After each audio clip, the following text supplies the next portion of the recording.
오늘은 부활 믿음에서 부활 삶으로 라고 하는 제목으로 은혜를 나누겠습니다. 우리는 지난 주일부터 그리고 월요일부터 금요일까지 고난주간 특별 새벽 기도회를 함께 나누면서 십자가에 새겨진 두 가지 명백한 사실을 살펴볼 수 있었습니다. 그것은 어두운 면과 밝은 면의 교차입니다.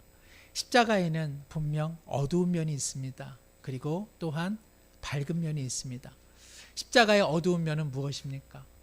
가룟 유다의 배신, 종교 지도자들의 이기적인 탐심과 탐욕, 그리고 시기심, 본디오 빌라도의 자기 유익을 위한 맹렬한 추구, 이러한 모든 죄악들이 예수님을 십자가에 넘기울 때 바로 우리도 가담자였다는 사실입니다.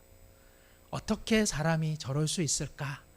이것이 아니라 성경은 너희가 그러했다, 우리가 그러했다, 우리 모두가 예수님을 십자가에 넘긴 장본인이라고 성경은 거듭 말씀하고 있는 것입니다. 우리 모두는 사실은 예수님을, 하나님을 왕으로 모시기를 싫어하는 사람이었음을 언제나 고백할 필요가 있습니다. 이것이 십자가가 우리 가운데 밝게 깨닫게 하는 어두운 면입니다. 그러나 십자가에는 밝은 면이 있습니다. 우리가 예수님을 이와 같은 죄악으로 십자가에 넘기올 때에 하나님께서는 그러한 우리를 죄에서, 사망에서 구원하시고자 자기의 아들을 넘겨주셨다는 사실입니다. 십자가는 우리의 일만이 아니었습니다. 십자가는 하나님의 일이었습니다. 그리고 하나님께서는 그 십자가를 통하여서, 예수 그리스도를 통하여서 다시 하나님께로 나갈 수 있는 유일한 생명의 길을 만들어 주신 것입니다. 골고다 언덕은, 그리고 십자가는 우리 신앙의 마지막이 아닙니다. 골고다 언덕, 그 십자가에서 우리는 하나님께로 나가야만 합니다. 십자가 앞에서 눈물 흘리고 다시 돌아서는 것, 그것은 주님께서 원하시는 바가 아닙니다. 예수님은 십자가를 통해 하나님 아버지와 교제하고 사귐이 있는 기쁨의 시간으로, 그리고 기쁨의 생명으로 우리를 향해 길을 만들어 주셨기 때문에 그러합니다. 우리 사랑하는 모든 성도님들께서 고난주간 십자가를 묵상하셨다면 십자가에서 그치지 마시고 십자가를 붙들고 하나님 아버지와 기쁨의 교제를 충만히 누리시기를 간절히 소망합니다. 바울 사도는 이 점을 이렇게 분명히 기록하고 있습니다.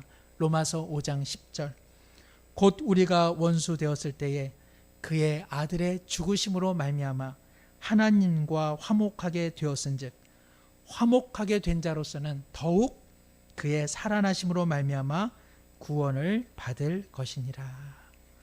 예수님께서는 그 죽으심으로 하나님과 우리 가운데 있던 죄의 담을 무너뜨리셨습니다. 우리는 하나님과 화목하게 되었습니다. 이제 바울 사도는 말합니다. 예수 그리스도께서는 화목 제물이 되었을 뿐 아니라 살아나셨으니 함께 구원의 기쁨을 노래하자고 초대하고 있는 것입니다. 사랑하는 성도 여러분, 십자가의 죽음이 중요하다면 부활도 역시 더할 나위 없이 중요합니다. 예수 그리스도께서 다시 살아나지 아니하셨다면 우리는 오늘 어떠한 찬양과 어떠한 기도를 드렸겠습니까?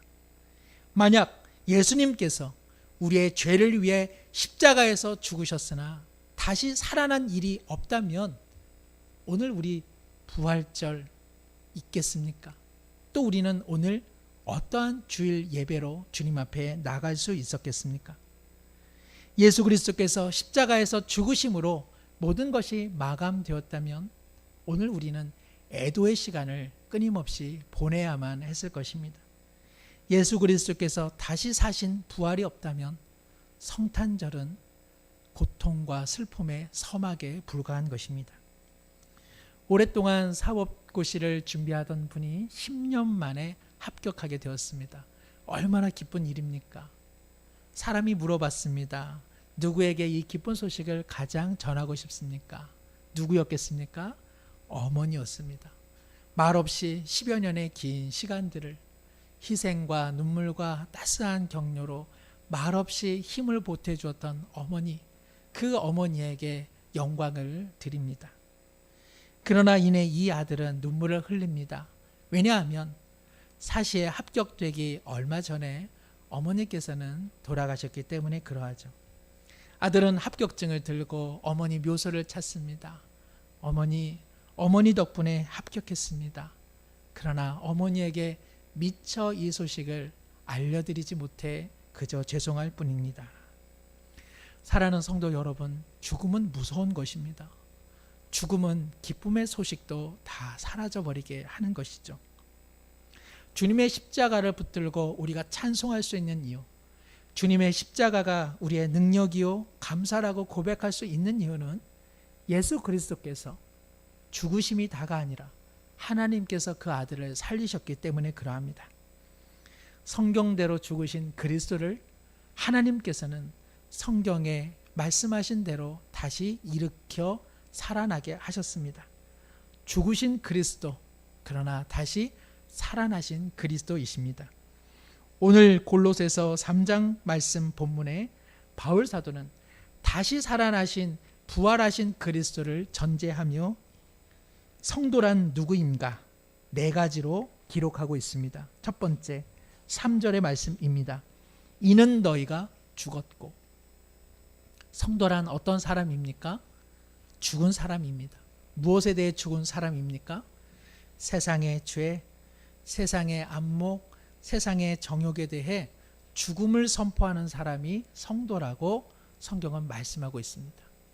물론 우리는 아직 죽지 못했습니다. 그러나 우리는 십자가에서 예수 그리스도와 함께 죽은 인생이다. 내가 죄의 때때로는 무너지는 인생이지만 죄는 결코 내가 벗할 것 아니다라고 선포한 사람, 그것이 바로 성도라 말하고 있습니다.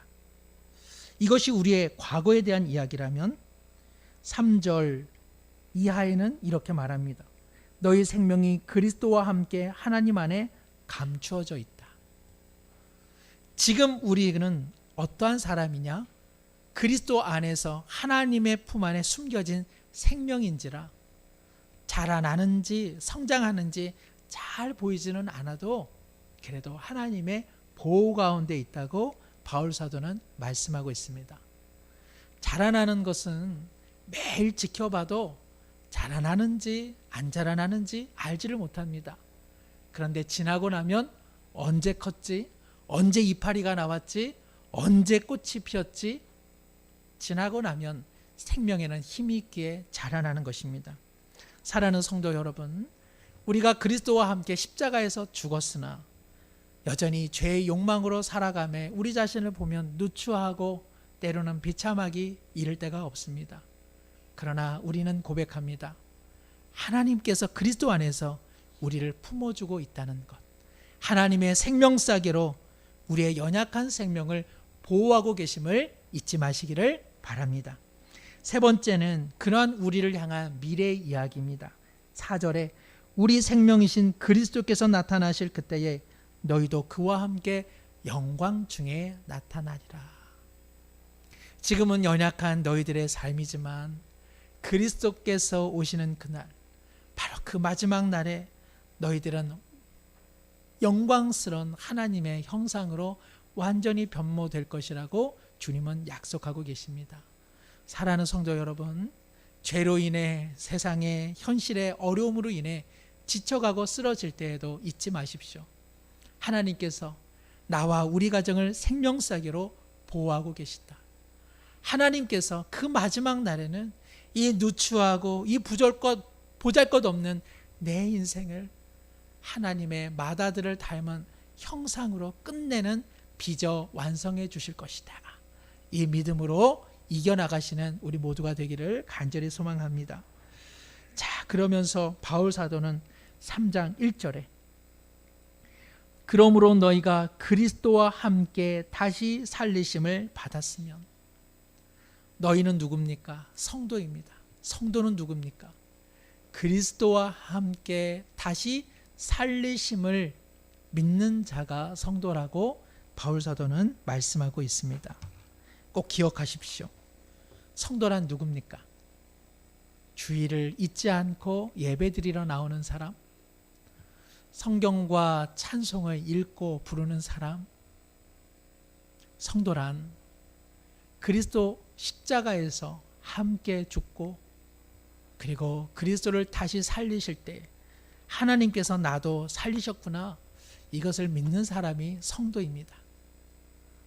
그리스도와 함께 죽었고 그리스도와 함께 다시 살림을 받았으며 그리스도와 함께 영광으로 변모될 것을 믿는 자가 성도입니다. 이것을 믿지 않는다면 그저 교회를 다니는 교인일 뿐인 것이죠.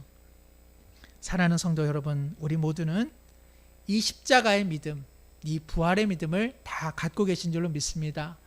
이 믿음을 붙잡지 않는다면 우리는 어떻게 죽음과 절망의 끝에서 다시 살아날 수 있겠습니까? 우리에게 십자가와 그리고 부활에 대한 신앙 없이 우리가 어떻게 일어설 수 있겠습니까? 적어도 우리나라에서는 부활절을 봄에 맞이합니다. 저는 이 부활절을 봄에 맞이하는, 생명이 피어나고 생명이 약동하는 이 시기에 부활절을 맞이하는 것이 참 은혜다라는 생각을 하게 됩니다. 봄비가 내리는 어제 아침 잠시 창문을 열면서 제 눈에 가까이 있는 나무 한 그루가 눈에 띄었습니다. 가지 끝에 진한 분홍빛의 꽃망울을 맺고 있는 나무였습니다. 1년여 살면서 이 나무가 꽃나무였나 새삼스럽게 느껴졌습니다. 혹독한 겨울을 이겨내고 봄꽃을 피워내는 나무를 바라보면서 참 너가 신앙인이다, 인내하고 견딘 너야말로 참 신앙인이다 하는 생각을 혼자 되뇌었습니다.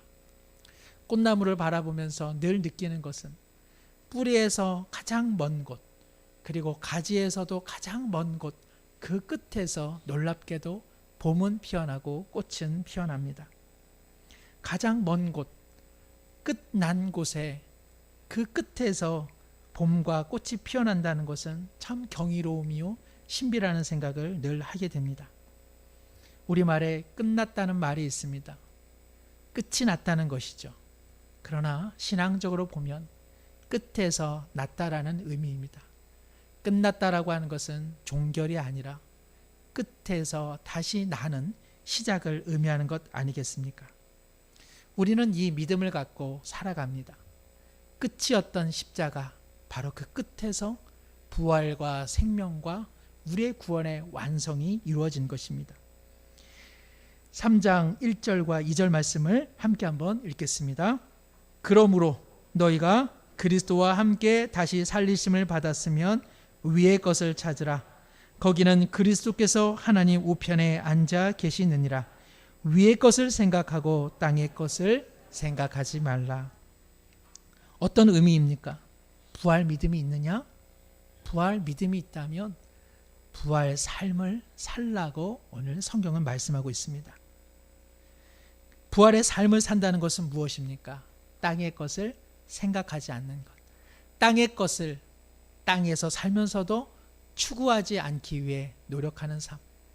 그래서 위의 것을 생각하고 위를 추구하는 삶이 부활의 삶이라고 성경은 말씀하고 있습니다. 그 구체적인 몇 가지 예를 5절 이하에 예시하고 있습니다. 5절에 보니까 그러므로 땅에 있는 지체를 죽이라.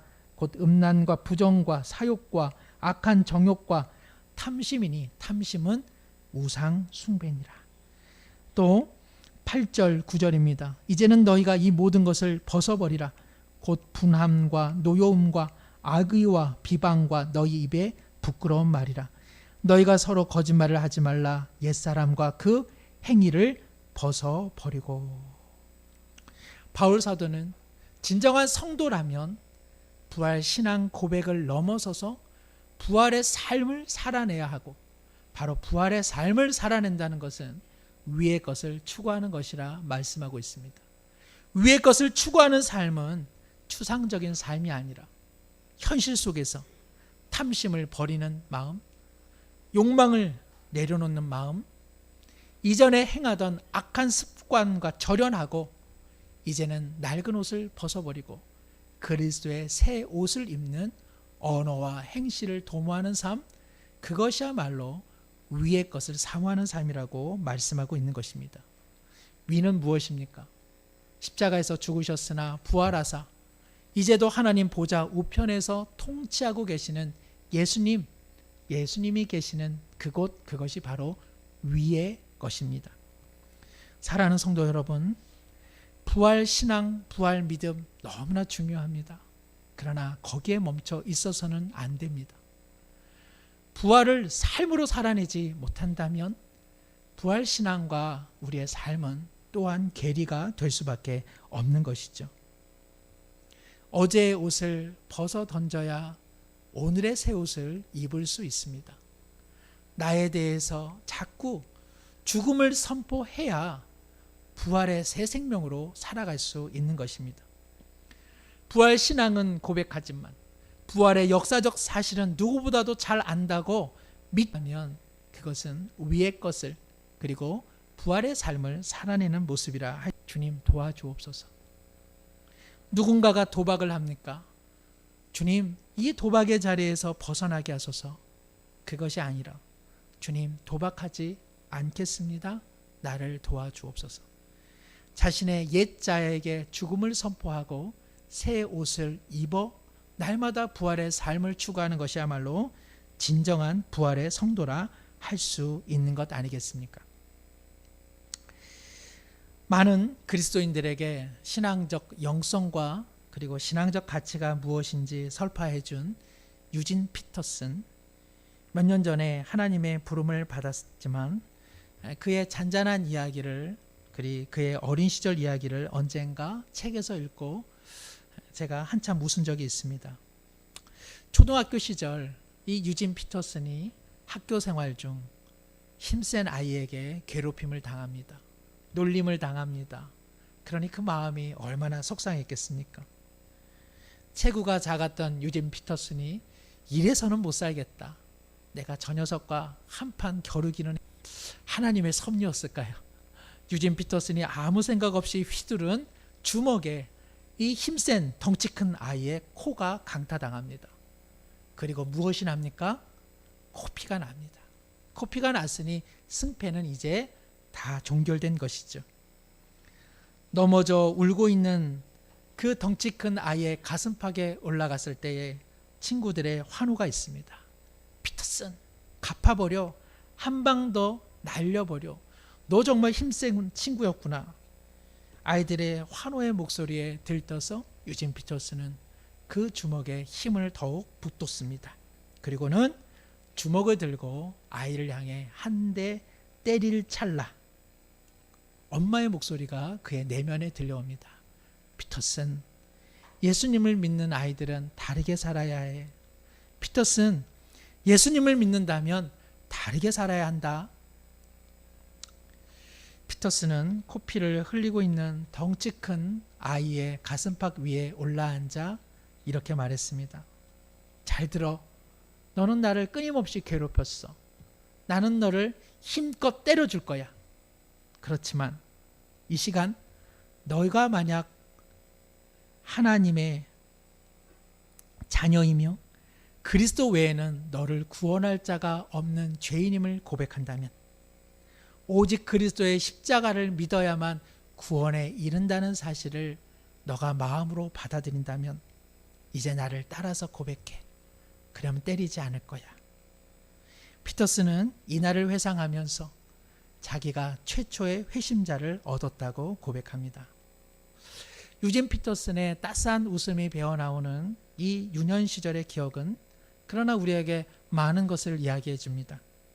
다툼과 경쟁의 삶 속에서 과연 위의 것을 추구하며 사는 그리스도인의 다름의 삶은 무엇인가?